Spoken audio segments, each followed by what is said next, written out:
Imagine you are the CEO of one of the largest aerospace companies on Earth. You've spent a decade of your life, billions of dollars of your shareholders' money, and the entire reputation of your nation's manufacturing sector on a single dream. You've built a machine that engineers call a masterpiece. It's quieter than any plane in its class, it sips fuel like a hybrid car, and it has windows so large they make the sky feel like a private cinema. And then, on a Tuesday in 2017, you walk into a room and hand the keys to that entire project, the factory, the blueprints, the future, to your biggest rival. The price? $1. Not $1 billion. Not $1 million. A single crisp 4-quarter equivalent dollar bill. This is the story of the Bombardier C-Series. It is a tale of a Canadian underdog that built a plane so good it terrified the giants in Seattle and Toulouse. It is a story of a trade war that almost sparked a diplomatic crisis between 3 world powers.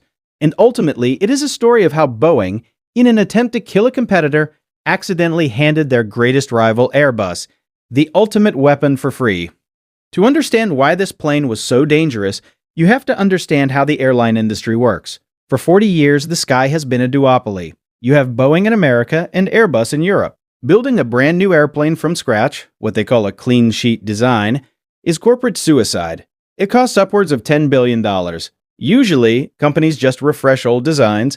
They put new engines on a 1060s fuselage and call it a day. But in the mid-2000s, a Canadian company called Bombardier decided to stop being polite. Bombardier was famous for regional jets, those small cramped planes you take for 45-minute hops between snowy cities. But they had a secret project, the C-Series. They didn't want to build a small plane anymore. They wanted to build a transcontinental jet that could carry 130 people from New York to Los Angeles, but with the efficiency of a much smaller aircraft.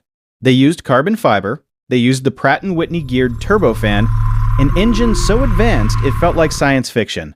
While Boeing and Airbus were busy arguing over who had the bigger 737 or A320, Bombardier was building the most efficient narrow-body jet the world had ever seen. The giants laughed. At first, they called it a niche player. They said Canada didn't have the stomach for the big leagues. They were wrong. For years, the C-Series struggled. It was late. It was over budget. Bombardier was bleeding cash so fast the Quebec government had to step in with a $1 billion bailout just to keep the lights on. But then, in 2016, something happened that sent a shockwave through the industry.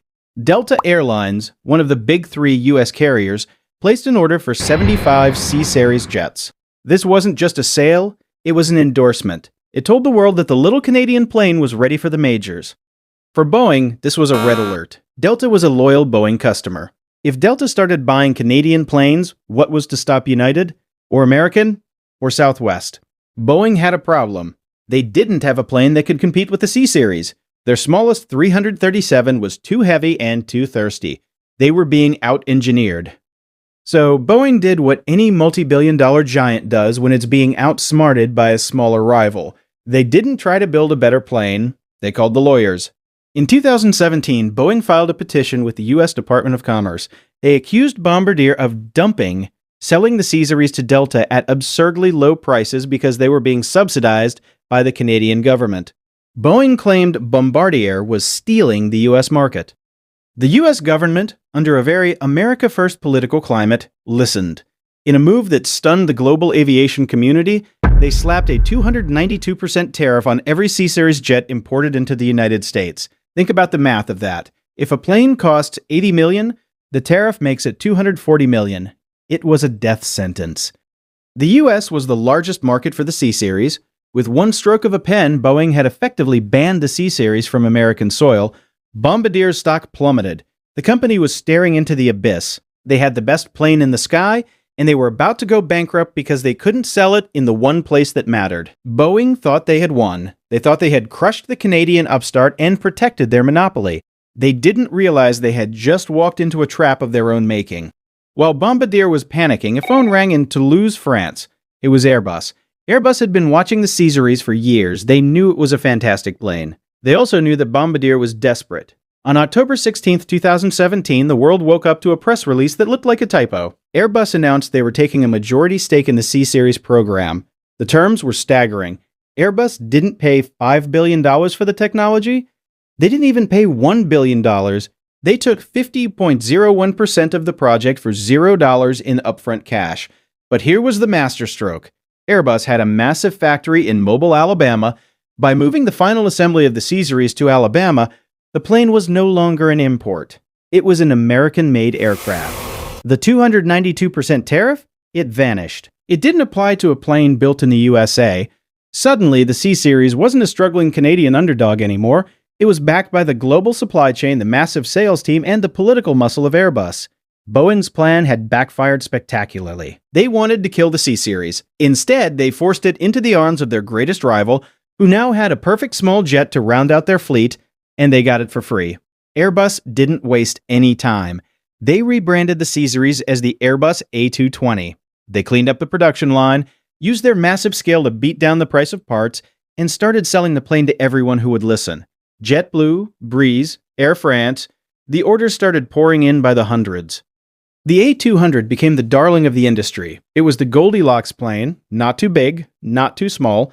During the COVID-19 pandemic, when travel collapsed, the A210 was one of the few planes that stayed in the air. It was cheap enough to fly even when it was only half full. Meanwhile, Bombardier, the company that dreamed the dream, had to walk away entirely. They eventually sold their remaining stake to Airbus and the Quebec government for a fraction of what they spent developing it. They left the commercial aviation business forever, focusing only on private business jets. Canada had built a world beater, but they couldn't afford to keep it. Today, if you fly on an A220, you are flying in a Canadian masterpiece with a European nameplate built in an American factory that exists specifically despite a different American company. The irony is thick. Boeing, in trying to protect their 737 market, created a vacuum that the A220 filled perfectly. Years later, Boeing would suffer through the 737 MAX crisis, while the A220, the plane they tried to kill, cruised past them with a perfect safety record and glowing reviews from passengers. The story of the C-Series is a reminder that in the high-stakes world of aviation, engineering is only half the battle. The other half is raw, cold-blooded geopolitics. Bombardier took the risk, Boeing took the shot, and Airbus took the prize. It is the most expensive $1 transaction in the history of the world, and every time you see those extra-large windows and feel that quiet engine start up on an A220, you're looking at the wreckage of a corporate war that changed the sky forever. The underdog didn't win, but the dream survived. It just needed a different name on the tail. If you like our content, subscribe for more aviation deep dives.